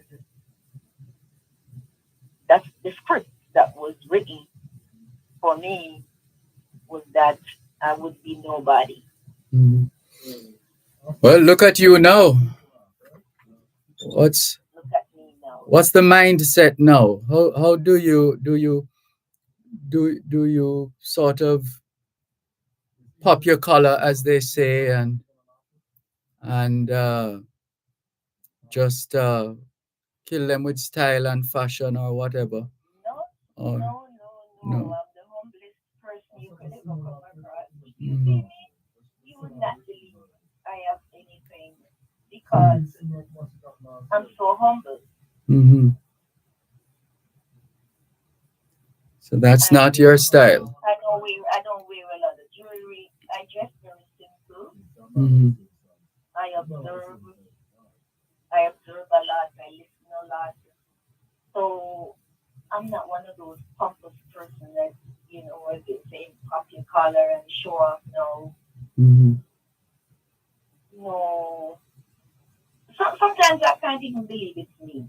Honestly, I have to pinch myself to, remind myself, oh, it's really you. Yes. So there's no feeling of proudness. Mm-hmm. I would say I'm not proud because that's the baggage that is always on my back. Yes. Wow. But is it something that you will get over eventually, or it would just have to stay with you and continue to blossom for better or for worse? Well, I continue to blossom for better, but I would not say, I don't know if I'll overcome it. Mm-hmm. I don't know. It's been so many years and I still struggle with it. I never say never, but who knows? Yeah. Who knows?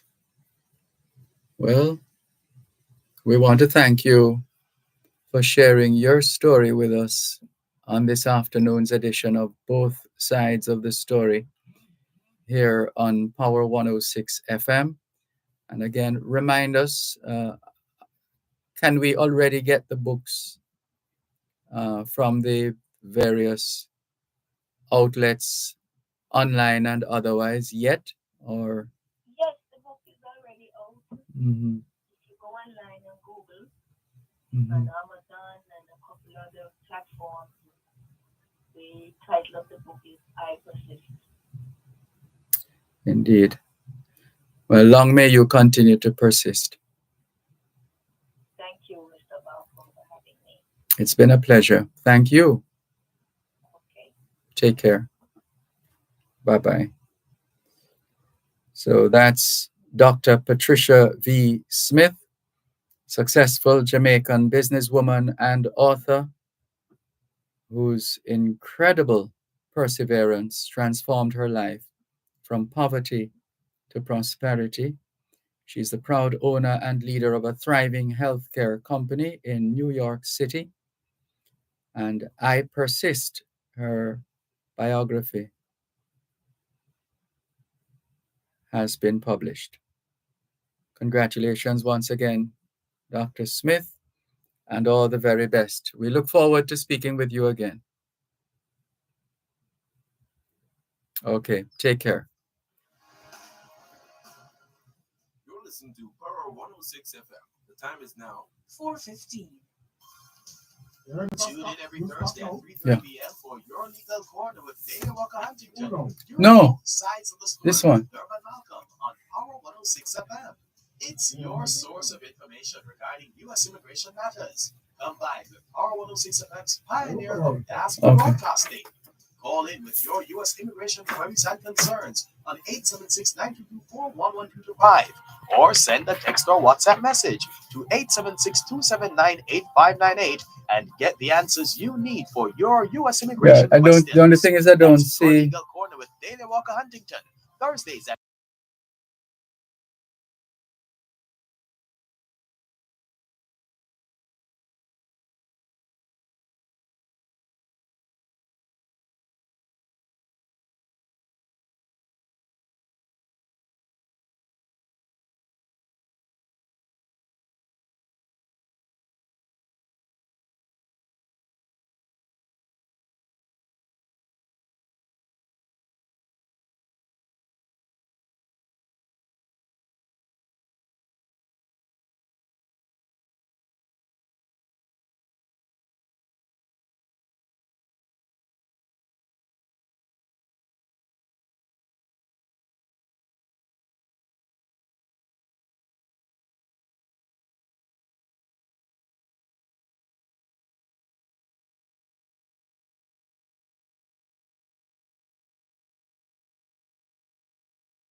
Thanks a lot for staying with us here on your program, Both Sides of the Story. Poro 106 FM, still streaming live on the Gleaners website, go-jamaica.com. Jerry Henry says, good afternoon, Mr. Dervan and listeners. Have a great afternoon. Same to you. Audley Shirley says, top of the afternoon. To you too. Karine Campbell, good afternoon. And Stephen Barnes, good afternoon to you as well. Great program as usual, he says. Thank you and all the very best. And right now, we are going to start a conversation with Natty Sean. Reggae and dancehall music serves as an avenue for many artists to express themselves musically. Sean Ambrose, aka Natty Sean, has been drawn to this genre of music from as early as his teenage years. Natty Sean is inspired by cultural icons such as Miguel Orlando Collins, Sizzla Kalonji, Marcus Myrie, Buju Banton, Joseph Hill, Culture, and Beres Hammond, just to name a few. These icons, both alive and deceased, have motivated Natty Sean to strive for excellence on his musical journey. Natty Sean is a prolific singer-songwriter, resides between Toronto, Canada, and Kingston, Jamaica, where he does his recordings. Even though Natty Sean has been recording for a few years, his big break came in 2016 when he recorded his single, Rastafari Run the World. This track was well received by the media and the public and secured him a spot to perform at the annual Bob Marley birthday celebration in 2017. Natty Sean has performed at many other venues at home and abroad with enthusiastic response from fans. Natty Sean is currently in the studio completing his album, which will be released later this year. Meanwhile, Natty Sean has released a number of singles which have been doing very well on streaming platforms.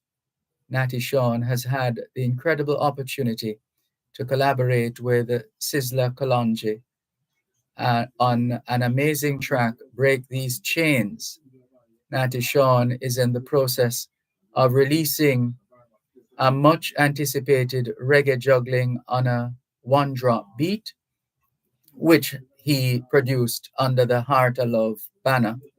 Natty Sean has upcoming shows and tours, which will be announced.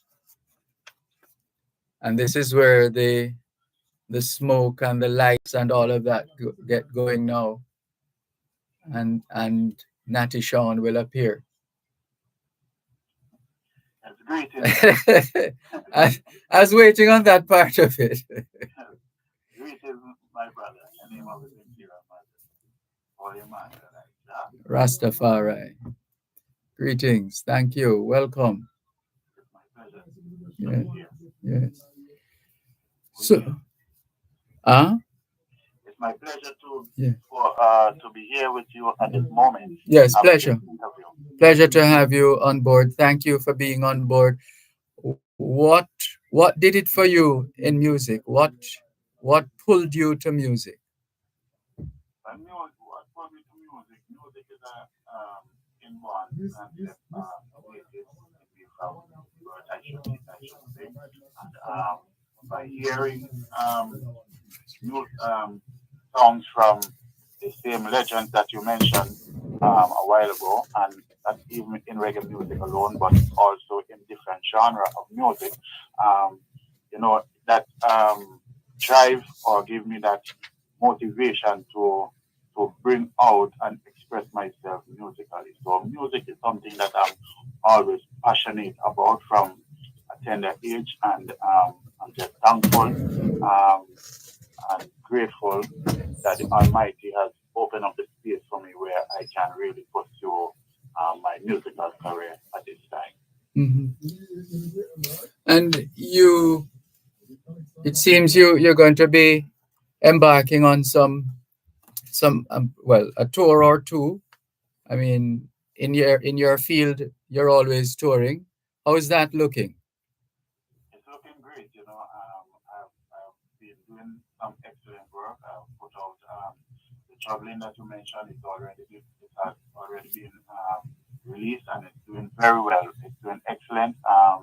Actually, it's been doing excellent. That one of the songs from the juggling by Richie Spice, titled "Cool It," has made it on the Billboard Fresh Pick of the Month already. So it's doing tremendous in the musical space, and I give thanks. Mm-hmm. And what can you tell us about your interaction with your fellow musicians, artists, etc.? Or are you just about getting in tuned to the energy and the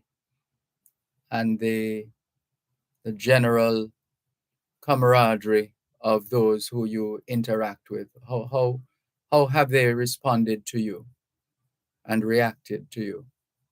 Their response and reaction to me has been excellent. It's been welcoming. The work that they did with me on this project was well put together. They give me the support even when the recording was finished.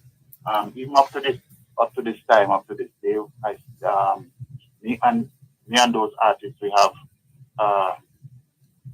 connections same way. We meet up in the studio same way, we meet up different places. So that connection with them, that bond that I made with those artists, it's everlasting and it's strong, and it's a very great accomplishment for me as a young artist, young producer in the business, to be able to work with such stalwarts in the music, the reggae field. Mm-hmm. Yeah. Yes. And what can you tell us in terms of, do you have your schedule yet in terms of where you're going next?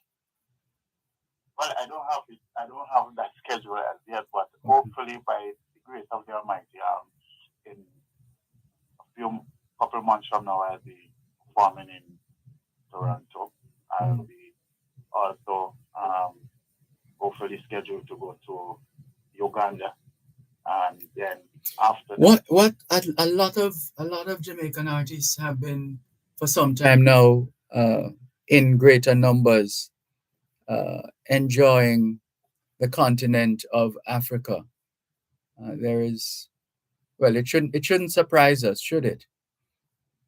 no, it shouldn't surprise the masses because reggae music is a very powerful music and it has a very important message, and it reach far and wide in the four corners of the earth. So people, when they hear these songs, they also want to see the artists who sing these songs, in person because the words that they hear from the songs that the artists put out, takes on to their everyday movement. So it's not surprising. It shouldn't be. I don't think it should be surprising to anyone that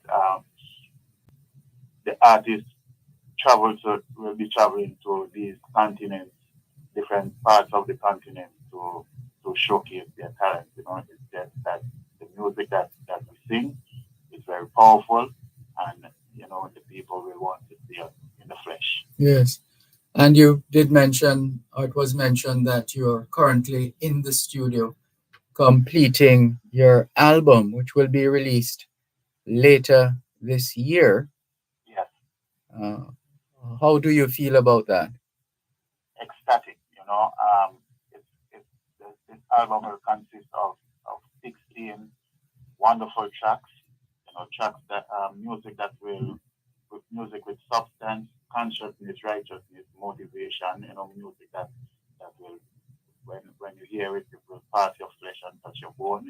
Mhm. Music that is inspiring. So I'm very excited that in the fact that my fans and supporters are waiting patiently to hear what I am producing right now in the studio. Yeah.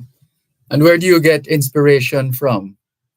My inspiration comes from life itself, Mm. from what I see taking place within my own personal life, what I see taking place in society, and in the lives of my family and friends. So I just use those those Avenues?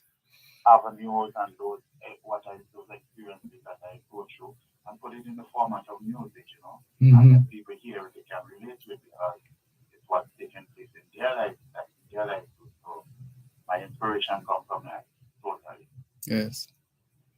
Well, we will continue to track your progress and your growth and general workman-like performances. We're looking forward to enjoying a few of those as time rolls by. But for now, it's been a pleasure. For now, we want to congratulate you on your achievement thus far and trust that you will get even better and keep working on your craft. Thank you very much, sir, and I look forward to continuing bringing great music to the listeners of this beautiful world. So I will try my best at all times to keep bringing positive music, be in whichever reggae Genre. or dancehall or whatever Mhm. genre at the time I put out the music. So thank you for having me, and it's been a pleasure talking to you. And God blessings to you. Thank you. Blessings to you too. All the best. Thank you very much. Take care. You're listening to Power 106 FM. The time is now 4:30. The Auto World. It's the only program on Jamaican radio dedicated to the world of automobile. It's the Auto World with Shelly and McLagan. Yeah. Get news and reviews relating to vehicles Thank you. and automotive technology. Learn the ins and outs of mechanical operation. Find out about the various stakeholders in the local and international automotive sectors, from auto finance to road safety to motorcycles. The Auto World is your one-stop shop for everything auto. That's the Auto World with Shelly and McLagan. Weekdays at 5:15 p.m. on Power 106 FM and the Power 106 FM app.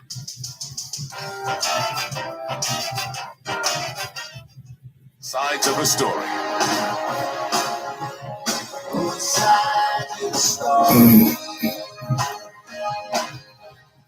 Thanks a lot for staying with us here on your program, Both Sides of the Story, Power 106 FM. Still streaming live on the Gleaners website, go-jamaica.com, live on your smart devices all over the world, and still taking your calls on 876-922-4112-5, 876-922-4112-5. And the text line is the same as the WhatsApp number, 876-365-3346. Albert in Coconut Creek, Florida says, Mas Dervan, the audio for your guest is low on Facebook. Sorry about that. And we're encouraged by the fact that you still managed to get some, if not all, of the audio, notwithstanding the low volume. Well, thank you very much for your message. Inez Ayona Campbell says, good afternoon, Mr. Dervan, viewers and listeners. Good afternoon, Inez Ayona Campbell. Always good of you to check in. Thank you. We appreciate that. Thank you very much. And we see the other messages as well from Stephen Barnes, Karine Campbell, Audley Shirley, Pure Illusion, Jerry Henry. They're all out. Norman Hines is also on board. Thank you very much. And so let's see if we manage to get the attention of our listeners because they are messaging us. So let's see what we have here. Let's see who is messaging us now. This one from Rowan. Rowan says, hey, I seeing back this message. Lost my memory as to who. Okay, Rowan. Hope you, well, did you say you got it back? More power to you if that's what you're saying. Neville, otherwise known as Salah, says, Dervan, did you know that during COVID, the government got in excess of $70 billion for COVID grants? No, I didn't know that. What have they done with all this money, Dervan? Dervan, no one is looking to helping Jamaica after burial. Really? People are reluctant to give money to Jamaica because of the way that the government handles those donations. As far as I know, the individuals in the government don't handle money. But anyway, your message goes on. Salah from Kingston. Thank you for your message, Salah from Kingston. And let's go to the listener who called us back. Let's see. Where's that call now? I'm not seeing it. All right, let's see if this is it. Yeah, this looks like it. Hello, good afternoon. Thanks for coming back to us here on Both Sides of the Story, Power 106 FM. Please go ahead.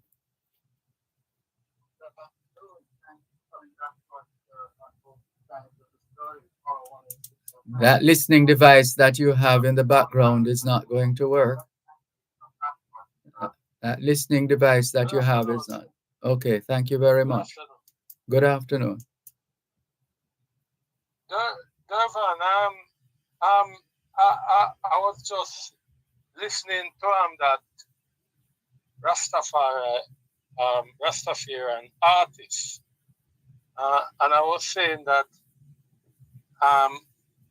we have been blessed with the Rastafarian culture in our country, and we always see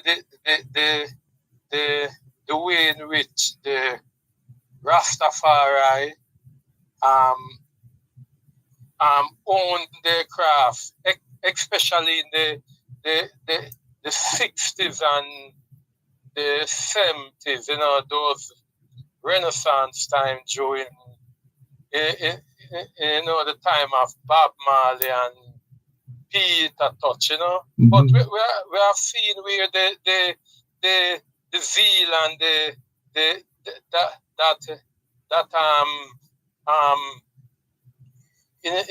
that fire have died down, Is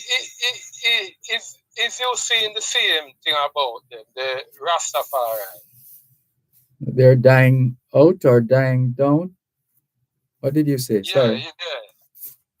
Yeah. I don't know. I still see Rastafarians around in their numbers. In fact, I was thinking to myself as you were talking, this must be the only culture, the only country in the world that has these, pardon the term, no disrespect, but these homegrown Rastafarians in this. That is definite. That is definitely the truth, Dervan, and to me, that is I would say endemic. Yes. I would say the rest of the world follow it. And it is our blessing. Yes. And we have used it not wisely, Yes. We have turned it into a fashion trend. I was going to say Poppy Show. Dervan. I was going to say Poppy Show. Poppy Show. But Dervan, when I see Rasta, I'm looking at a radical person.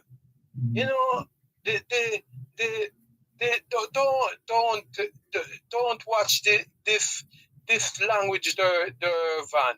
I feel like I'm in a church. You know. Light up the chalice in that palace. Yeah, you understand, Dervan? Yes, but you still have to watch it. You still have to watch your language. Yeah? You still have to watch your language in a Babylon. Oh yeah, but Dervan, do you think that the sitcom Royal Palm Estate have helped to taper down the fire in Rastafari? Really? Who or what would be the source of that? Well, Dervan, you used to watch that sitcom there and Sunday night, Royal Palm Estate. Not as religiously as the general population had. Well, Dervan, it bring back that same thing that Michael Manley did eradicate that bastard. That bastard. No bastard, not there again. Huh? Yes. Yeah, because in that seat come the van, the Rasta man named C. Oh was yes, was what CC. we would call a bastard. Mm-hmm. And and and it make the Rastafari look like they are someone who have to just stay in the bush and stay in that back of the yard. Mm-hmm. Yeah. So the van, I'm wondering now with all these these crises in the country. It was the Rastafari. We the people were looking forward to to to to to help us cross that as I would say that River Jordan. Mm-hmm. But instead the van and I would consider we as being the Rasta, we allow ourselves to be captured. Mm-hmm. Do you see it as that Yeah, if it the suits van? if it suits those who associate with them, and that association has a particular color. Well, not literally color, but a particular image or vibrancy, then we move towards that. The tendency is to move towards those who exude a certain characteristics, how they do, what they say, what they sing, etc. But the van, if you live, if you look into the complexity in politics now, the van, there is a Rastafari in both party and they are like the fan, I don't know why, but the radicalness is in me, not the fan. I know it's the reason why, because I'm from the Moortown Maroons. Maroon in Clarendon, but that we have used the Rastaman to help persecute us. The people. Instead, we have the Rastaman to liberate us. They have used Rasta to help persecute us. The Dervan, especially in politics. In fact, I'm sorry I didn't get around to sharing a bit of information that I came across. That Share Dervan. Let me see, but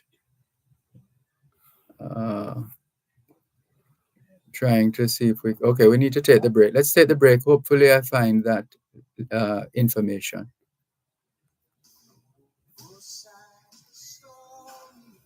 You're listening to Power 106 FM. The time is now 4:45. Power 106 FM, the digital sound, and now reaching you in more ways. Listen to us on 106.1 to 106.9 on the FM band. You can also listen to us on the Power 106 FM app, which you can download on the Google Play Store or the Apple Store. You can tune in on your mobile phones by dialing 631-359-8281 if you're in the US, And if you're in the UK, you can dial 0330-606-0953. Plus, listen to us on onespotmedia.com and the One Spot Media app, or log on to go-jamaica.com. Power 106 FM, where all views can contend, giving you powerful talk radio in so many ways, on air and online.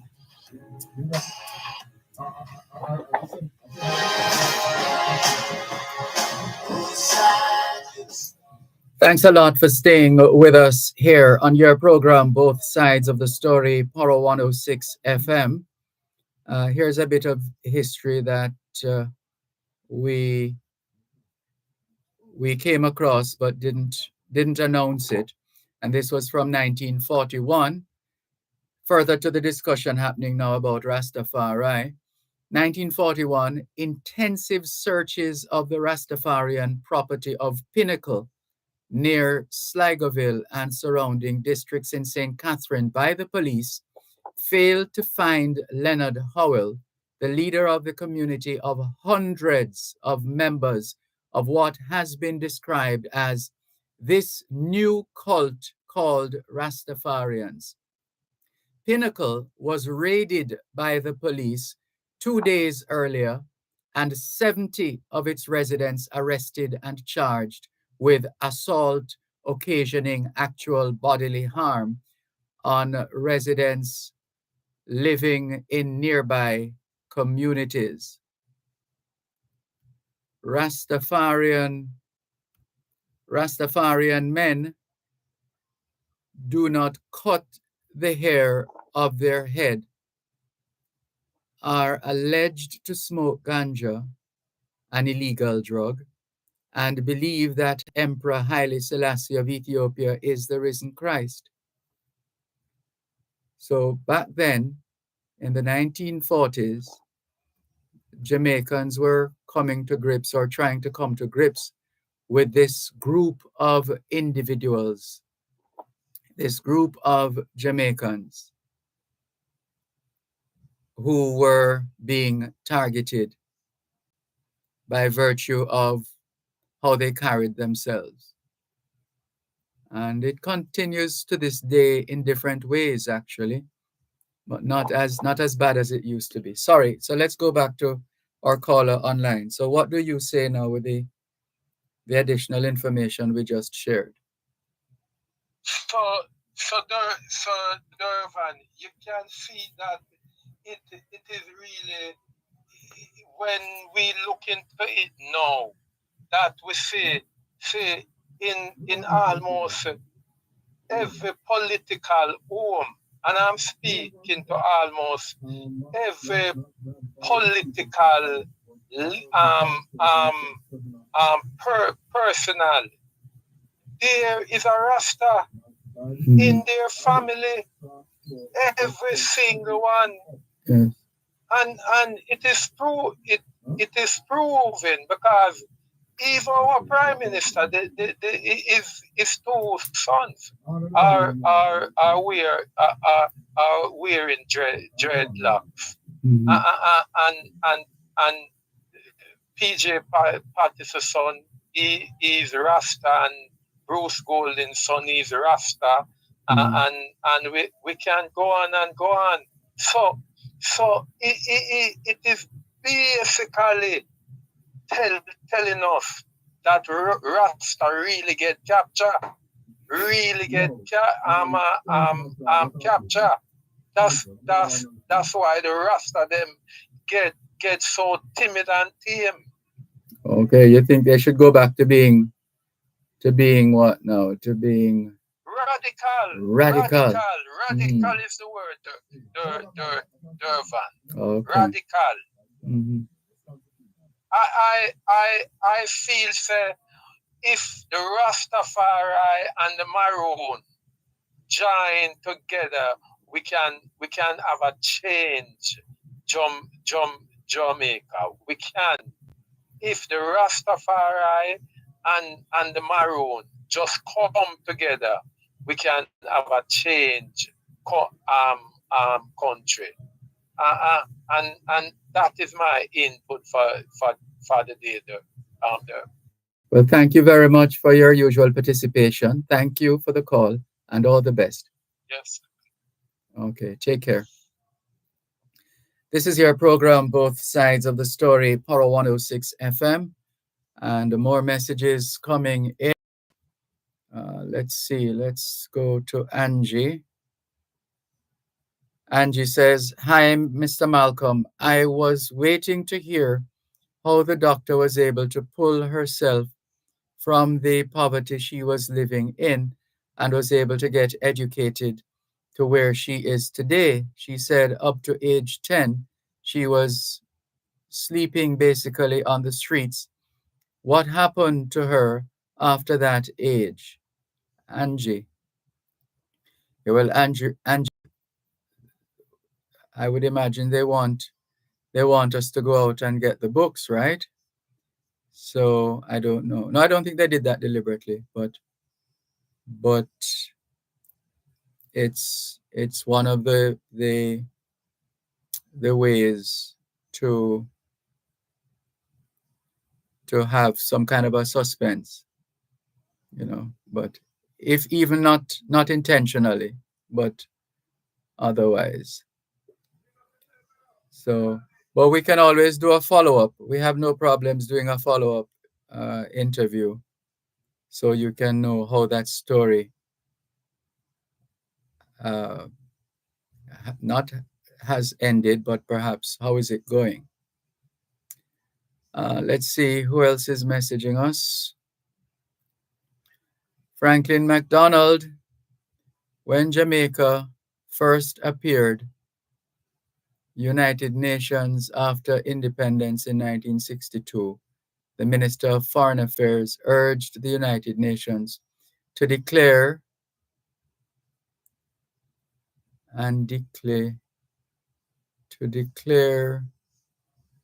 of human rights. I believe that was the first time the United Nations bought into the audio of a decade of effort, and the decade began 6 years later in 1968 by send you a link which I hope will indicate the story, since many Jamaicans are no longer aware of it. Please correct, says Franklin MacDonald. Your caller, Moortown, is in Portland, not Clarendon. There are,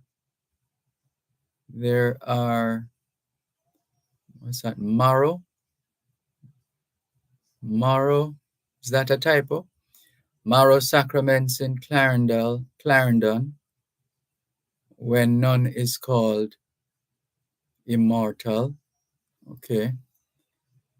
Thank you for your message, Mr. MacDonald. Neville, otherwise known as Salah, says Dervan, Kensington Primary School in St. Catherine is a national disgrace.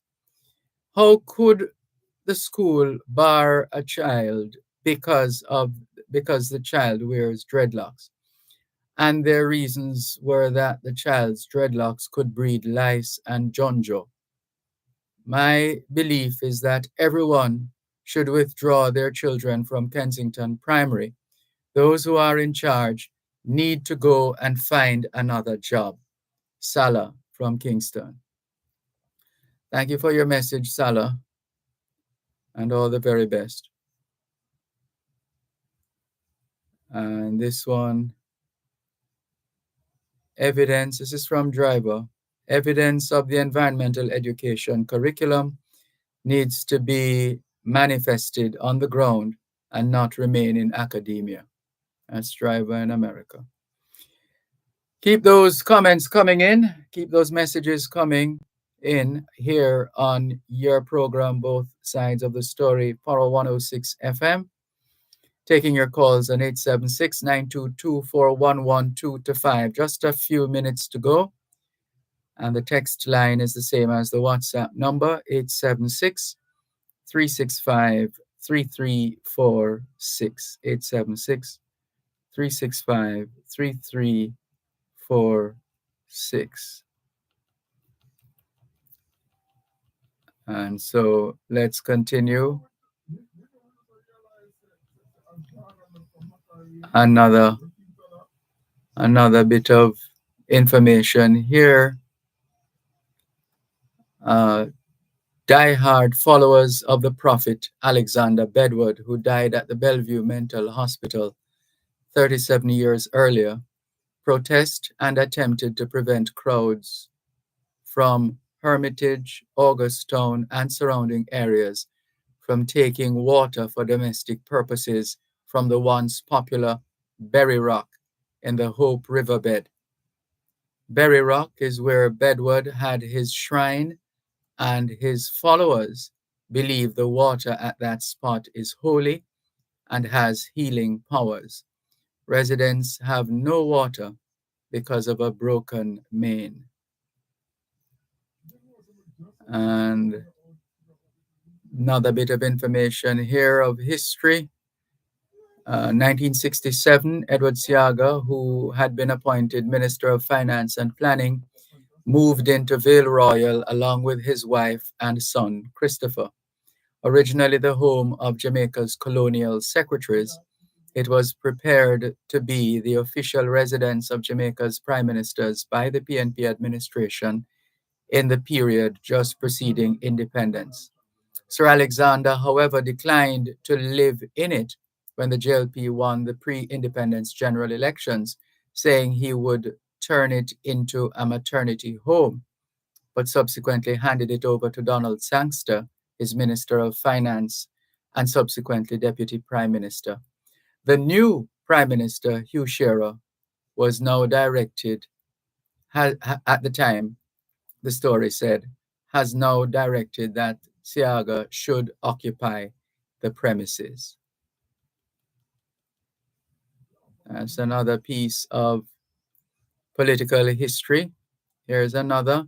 1969, A.G.S. Coombs, former Minister of Communications and Works and founding president of the Jamaica Trades and Artisan Workers Union, dies age 68 at the Kingston Public Hospital. He was one of the pioneers of the Jamaican trade union movement. Can we thank you once again for the privilege of serving you on yet another edition of your program, Both Sides of the Story, for today, Wednesday, the 17th of July, 2024. The moving finger writes, and all things being well, Both Sides of the Story returns tomorrow afternoon, 2 to 5. Till then, this is Dervan Malcolm reminding all of us that every day is an opportunity to do better than yesterday. Thank you very much to Davin Thomas for doing duties behind the scenes. Thanks to all our listeners and viewers all over the globe for making it Both Sides of the Story. Till tomorrow, take care. Both sides of the story.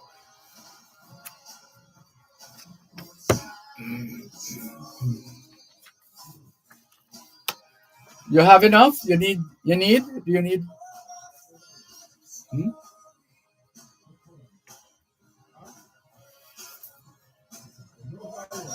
Okay.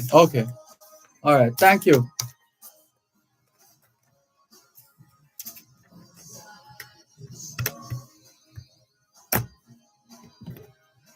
Both sides of the story.